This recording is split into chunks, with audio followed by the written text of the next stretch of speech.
Un grand merci à tous les membres de la chaîne. Sans votre soutien, cette vidéo n'existerait tout simplement pas. Alors si vous aussi vous trouvez l'hypnose utile et que vous souhaitez profiter à fond des séances sans pub, il est possible de souscrire à la chaîne à partir de 1,99 € par mois et d'arrêter quand vous voulez.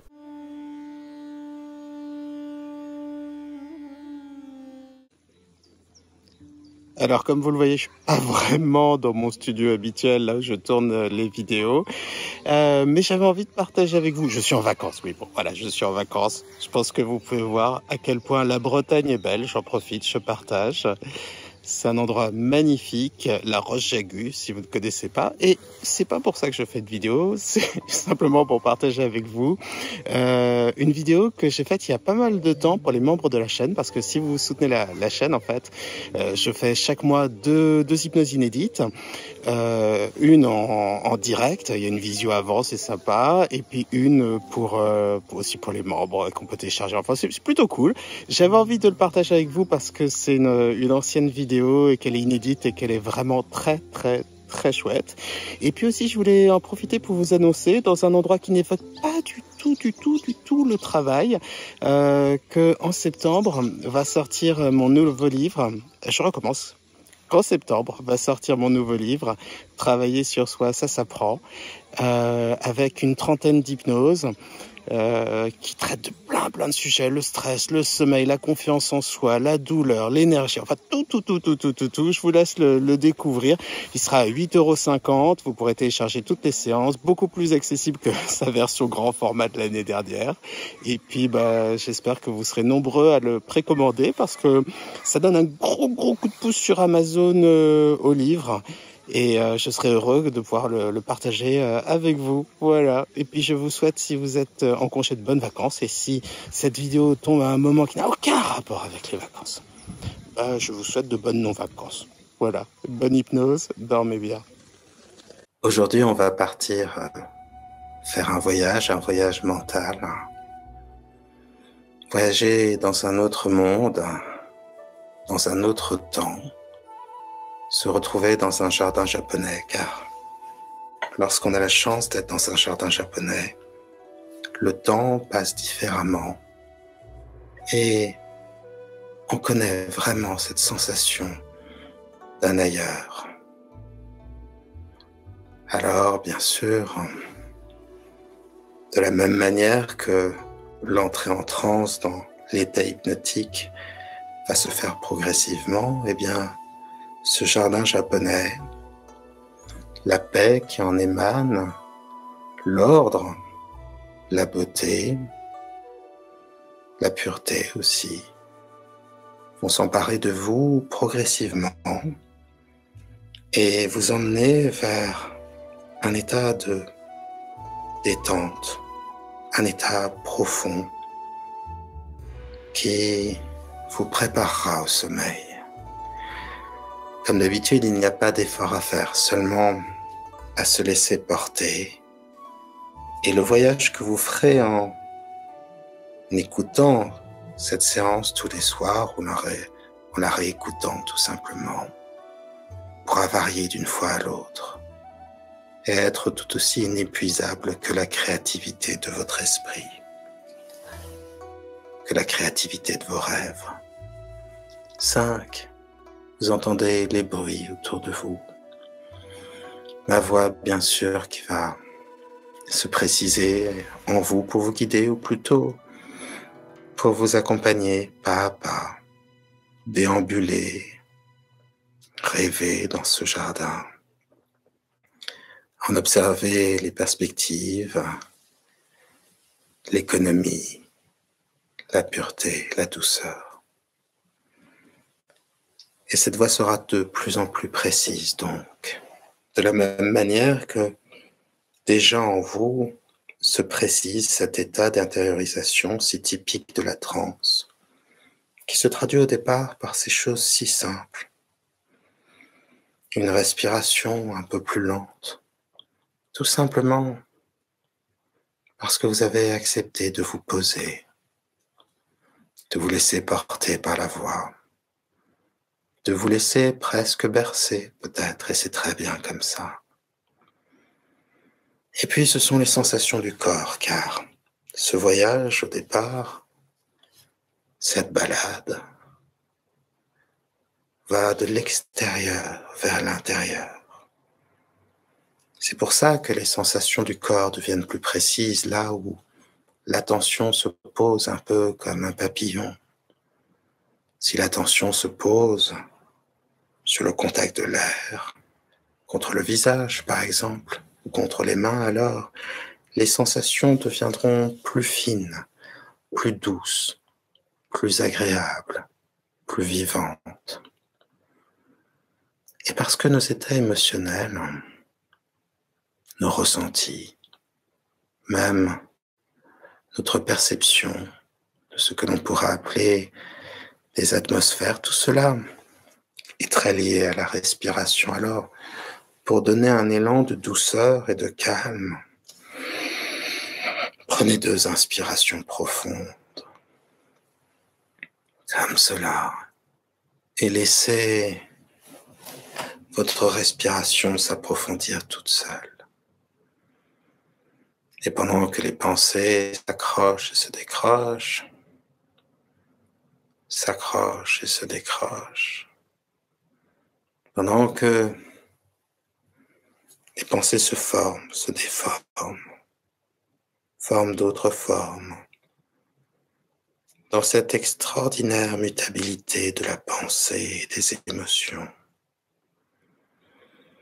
dans cette métamorphose constante, dans ce recommencement à chaque fois différent, et adem, c'est délitaire, les mêmes choses mais autrement. Votre respiration devient plus profonde, plus calme, plus lente, un peu comme celle d'un marcheur, aspiré, inspiré par un jardin. Lorsque, plongeant dans la contemplation, il rentre dans un univers, une perception différente. Lorsque le jardin étend sa paix à l'esprit et que l'esprit en paix se projette lui aussi dans le jardin et la contemplation douce. Alors, tout simplement, vous sentez cet air calme et frais que vous inspirez. Vous sentez de quelle manière il se diffuse dans les poumons comme des racines de calme. Et comment progressivement tout se détend pour entrer de plus en plus en transe. 4. Et d'autres sensations peuvent s'installer, comme le poids de la respiration plus profonde, plus lente, plus calme, plus régulière, mais aussi le poids des bras, du corps, du torse. C'est un peu comme si, dans cette invitation à ce voyage intérieur, eh bien, on disait au corps, pose-toi, laisse-toi porter, sois lourd, calme, immobile, sois presque engourdi, pour que ton esprit s'élève et puisse rêver tout en légèreté dans la transe de l'hypnose. Mais lui aussi, bien sûr, le corps connaît la transe, toujours plus agréablement lourde, immobile. Alors le corps est lourd sur le lit lourd, le lit solidement ancré sur le sol solidement ancré sur les fondations de cet endroit, ces fondations ancrées sur la ville. Et c'est déjà une balade en esprit, la ville ancrée sur la terre ancrée dans le système solaire ancré dans la galaxie ancrée dans l'univers ancré dans le temps. Et le temps solidement ancré en vous, tandis que vous vous ancrez de plus en plus en transe. 3. Et cette histoire de rêve, il y a au Japon la destination de cette hypnose, un réel art de vivre. Là-bas, on sait que la moindre petite action peut se parer de spiritualité, de conscience, de paix. Comment expliquer sinon qu'ils aient pu trouver dans l'art du bouquet une discipline spirituelle, ou dans l'art du thé, ou dans la conception des jardins.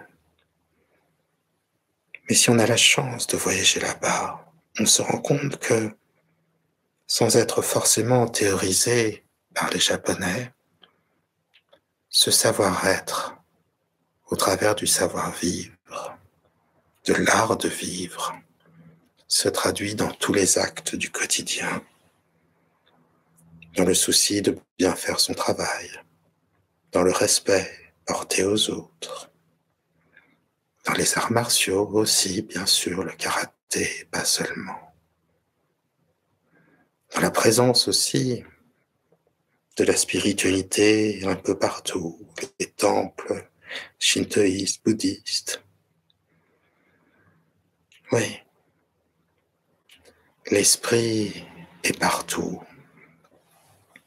Et de cela, pour le visiteur qui ne connaît pas les contraintes de ce pays, qui n'a pas à les subir, de cela, on ressent, comme vous le ressentez toujours davantage, une vraie paix de l'esprit, une invitation sereine à la contemplation, au bien-être, au bien-vivre.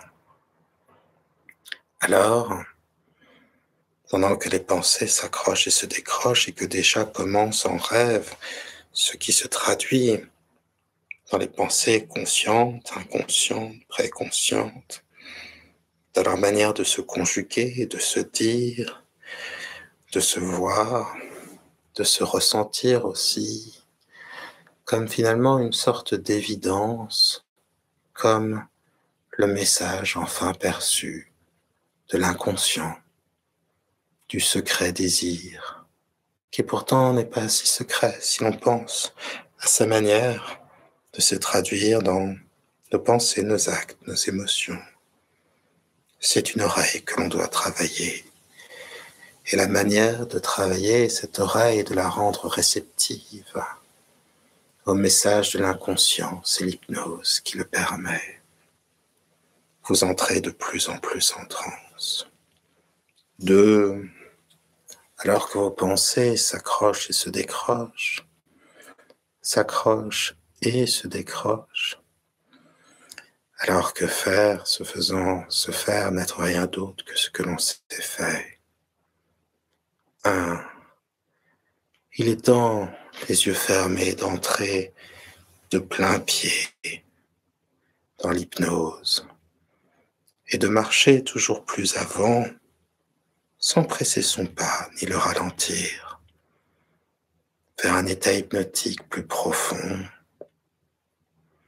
Aller finalement, d'une certaine manière, à la découverte de son jardin intérieur et trouver par l'hypnose, par les expériences que vous allez faire, la meilleure manière de cultiver son jardin, d'ordonner, d'apporter de l'harmonie surtout à son vécu intérieur, à sa réalité intérieure. Alors, pendant que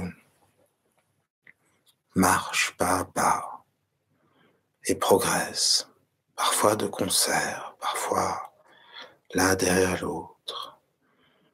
À la fois les ressentis du conscient, mais surtout de l'inconscient, qui lui devient en quelque sorte l'univers même de nos pensées, de notre vécu.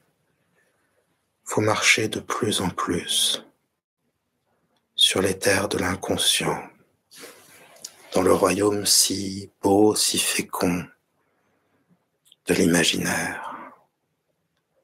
Alors, dans ce chemin, ou plutôt dans tous ces chemins qui le construisent, l'irriguent et en font percevoir les multiples facettes, de la même manière qu'un jardin, un beau jardin, ne peut jamais être épuisé, car il y a toujours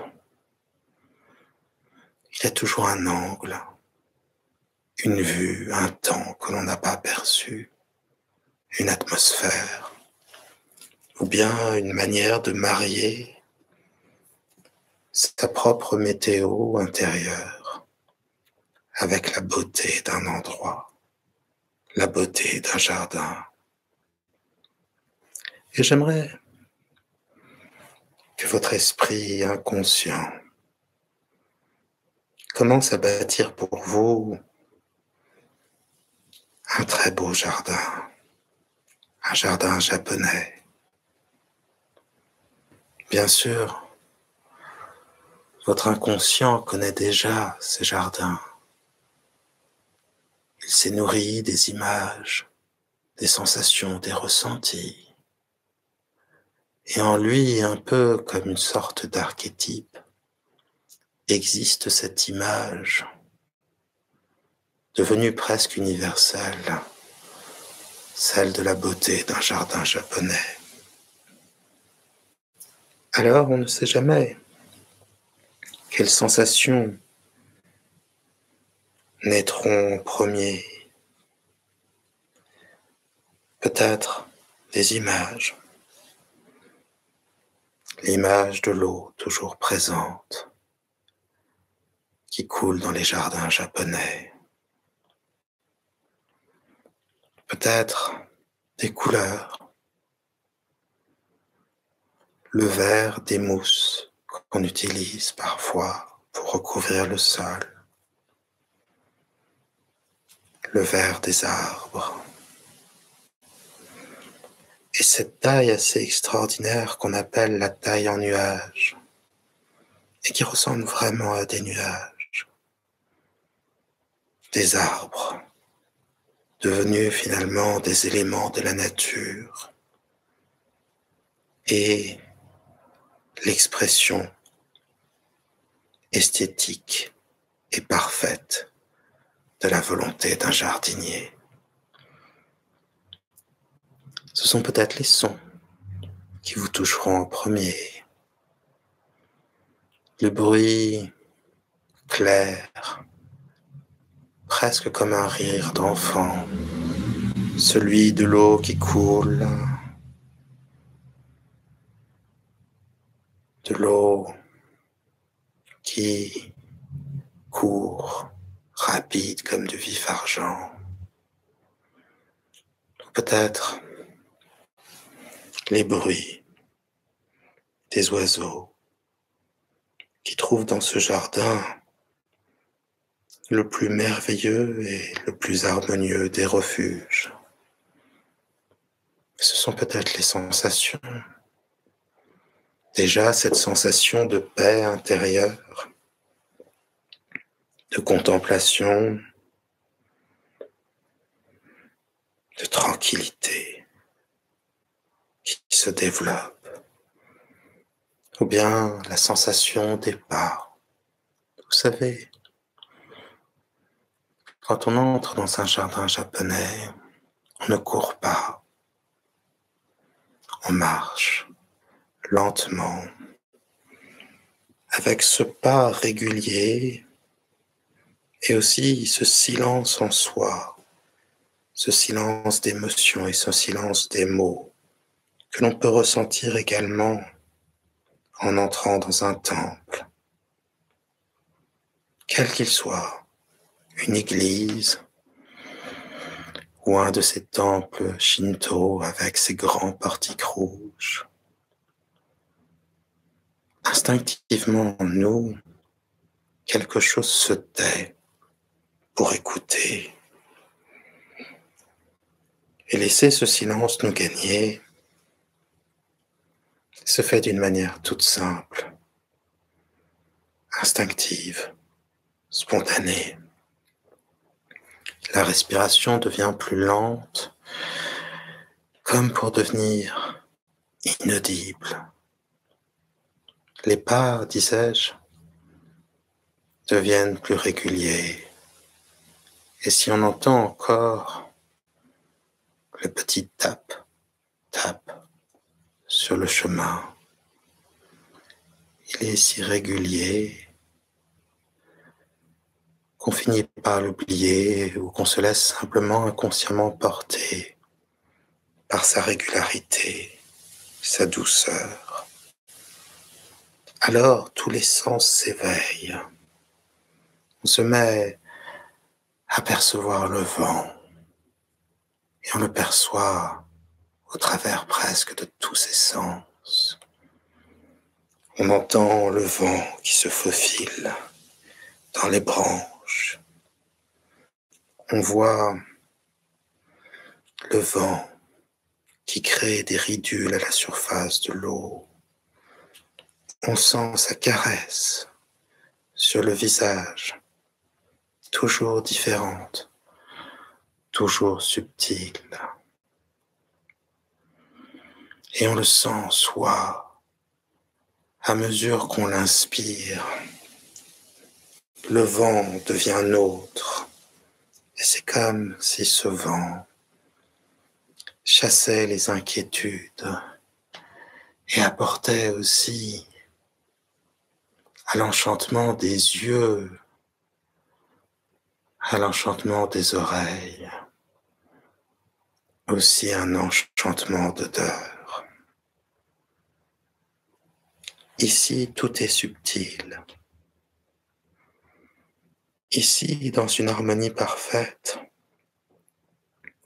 l'homme a reproduit la nature, mais une nature idéale, parfaite, douce pour les sens, qui invite à la contemplation et qui se ressent, oui, qui se ressent comme la plus merveilleuse des consolations. Et si nous prenions le temps de nous asseoir dans cette maison de thé,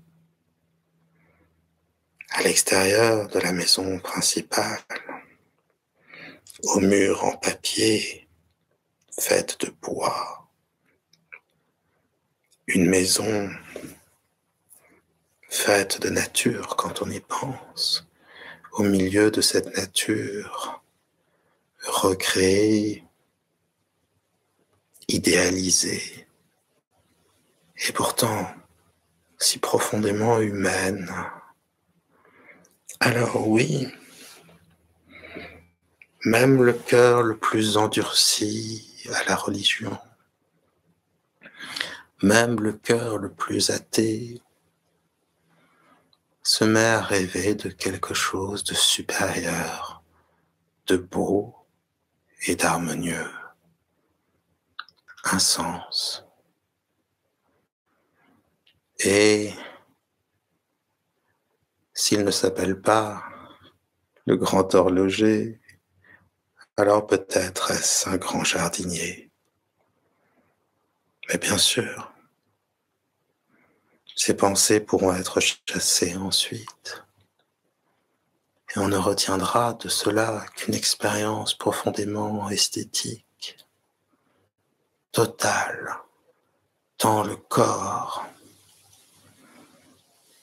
est saisi, emporté, se fond même avec le jardin. Alors, vous disais-je. Prenons le temps de contempler ce jardin depuis la maison de thé. Peut-être pourrez-vous voir en contrebas cet étang,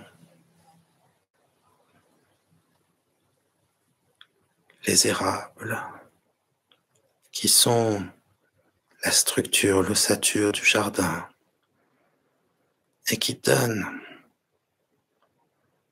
une géographie de collines, de reliefs supplémentaires, reliefs que porte déjà le jardin naturellement. C'est en les regardant que l'on sentira le fil du temps, le fil des saisons. Et le mot estampe en japonais se dit image fixe du monde flottant. Tout change. Rien ne dure, rien ne reste. Mais ici, on peut capturer, un peu comme un cliché merveilleux, une photo mentale, une estampe, la beauté éternelle d'un instant. Car oui, il y a dans un jardin une invitation à la photographie, mais aussi une invitation à la poésie. Ces haïkus, poèmes si courts, si simples, qui saisissent le monde, un instant, une émotion, souvent au rythme du temps et des saisons. Mais c'est aussi simplement une invitation à bien vivre, à prendre le temps. Le temps, par exemple, de savourer le thé. Une invitation aussi à la mesure, à la tempérance dans sa vie. Imaginons un instant que nous prenions le thé. Oh, peut-être pas la grande cérémonie du thé, mais tout de même, une femme élégante, en kimono, qui préparerait le thé, le matcha par exemple, dont tous les gestes seraient précis, harmonieux. Oui, il peut y avoir une chorégraphie dans des gestes de tous les jours. Tout geste vécu avec harmonie, mesure, précision, implication et savoir-faire devient en lui-même un rituel. Alors, quand vous portez la tasse, le bol à vos lèvres, c'est bien plus qu'un peu de thé. C'est un moment capturé qui devient éternité. C'est une invitation à développer dans votre vie ce qui vraiment vous fait vibrer, vivre, vous sentir vivant. Et c'est une invitation aussi à contempler la beauté. Pas seulement la beauté de ce rituel, le côté un peu enfantin, l'idée d'une cabane dans un jardin, non, c'est plus que cela. C'est l'invitation à regarder ce jardin fait d'harmonie, à observer le temps qui passe, qui le fait vivre et vibrer. Et aussi à pouvoir saisir comme une sorte de méditation le plus petit, le plus infime des détails. et à se laisser toucher par sa beauté. Écouter, percevoir, entendre le bruit d'une grenouille qui saute dans l'eau. Se laisser hypnotiser par les ronds qui se forment ensuite. Observer dans le ciel les oiseaux en formation, des hérons peut-être, des grues, ou bien observer la danse, car danse il y a de la danse, des arbres, des branches, et même percevoir le vent, et même percevoir quelque chose de plus intime, précieux. On n'a pas vraiment de mots en français pour le décrire. Une atmosphère peut-être. La volonté de jardinier. Ou peut-être la volonté de moine, si c'est le jardin d'un monastère. Ou plutôt une intention qui devient vie. C'est se sentir aussi emporté par quelque chose de plus grand que soi. Alors, la conscience s'élargit, les sens s'éveillent et le cœur bat plus fort. L'émotion grandit, une émotion perçue dans la paix, une émotion qui fait que, plutôt une paix, qui donne même à la nostalgie ou à la contemplation d'une éphémère beauté, le vol d'un papillon, une fleur comme les cystes, qui ne fleurira qu'un jour, puis disparaîtra. Donner à tout cela finalement une profonde douceur, une intériorité. Alors oui, dans ce lieu, à chaque fois que vous reviendrez, vous pourrez observer d'autres choses. Les couleurs des feuilles auront changé. Le temps lui-même aura changé, l'ambiance aura changé. Et pourtant, au centre de tout cela, une atmosphère, un je ne sais quoi de précieux et d'éternel sera toujours là. Ne vous étonnez pas si, au cours de ces promenades, vous sentez vibrer votre sensibilité. Vous percevez de plus en plus facilement ce qui en vous mérite d'être cultivé, ainsi que ce jardin. Et si à certains moments, l'expérience est tellement belle qu'elle en vient presque à fatiguer l'âme, alors n'oubliez pas que bientôt vous dormirez. Et n'oubliez pas qu'il y a aussi quelque part dans ce jardin un jardin sec, un jardin fait de petits cailloux, de vagues, de rochers représentant les différentes îles du ciel. Mais surtout, n'oubliez pas que si vous allez là-bas, votre esprit retrouvera une paix encore plus tranquille, douce, comme un repos supplémentaire face à tant de beauté. Il y a tant de choses à découvrir. Où mènent ces petits chemins?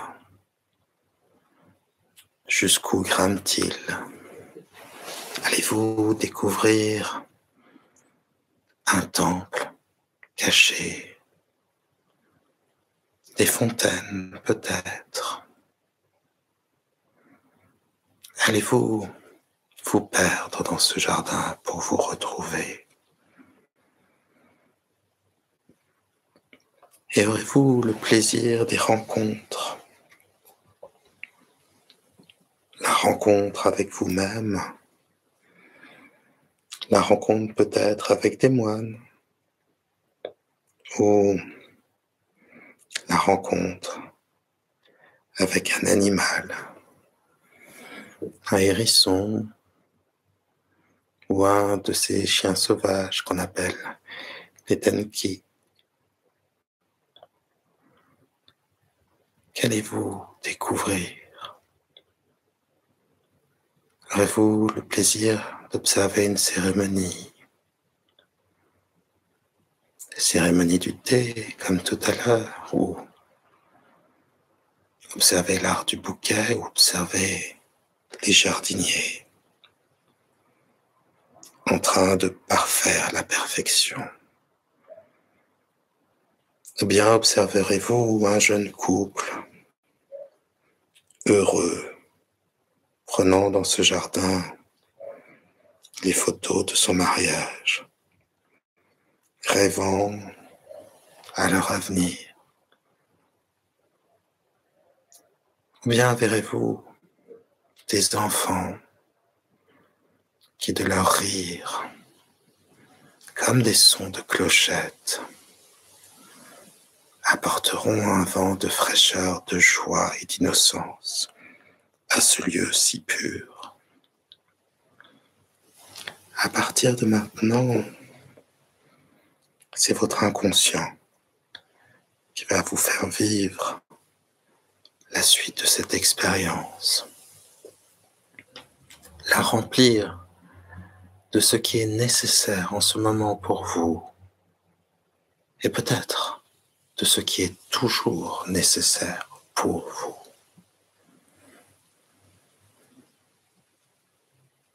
Ah, se laisser porter et simplement marcher et sentir son esprit et ses sens se marier, s'unir, devenir qu'un avec le jardin. Et sans chercher intellectuellement à le comprendre, sentir monter en soi des réponses profondes à des questions qui le sont tout autant, et des réponses essentielles à certaines choses de votre vie. Alors, vous disais-je, ma voix ne sera plus là que pour vous accompagner vers le sommeil. Laissez au corps la relaxation la plus profonde et vous inviter en douceur vers le sommeil, dont les rêves certainement s'imprégneront de l'harmonieuse beauté de ce jardin.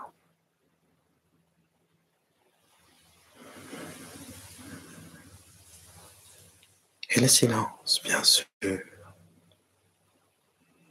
s'empliront de l'être, s'empliront de ce jardin. Ce jardin qui, au fond, est peut-être le reflet du meilleur en vous, du meilleur en chacun de nous, de ce jardin comme un symbole, une expérience un vécu qui nous transforme, nous transporte, nous touche. Alors, dans le calme de l'hypnose, dans la quiétude de ce jardin, là où toute saison et tout temps est beau, le cœur fleurit lui aussi. Et le calme, comme un arbre majestueux, s'enracine en vous.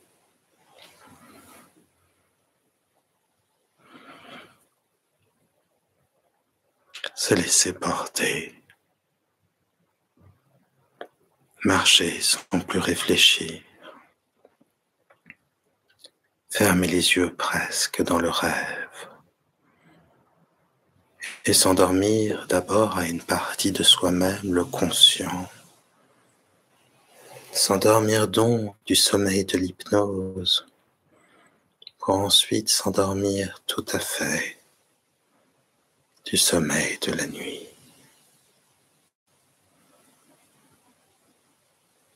Comme le corps est paisible, comme il dort déjà bien, sa respiration si lente et régulière, silencieux pour laisser toute la place à ce jardin, à votre marche hypnotique, à la contemplation. Alors, ma voix elle aussi se tait maintenant pour laisser toute la place à l'être.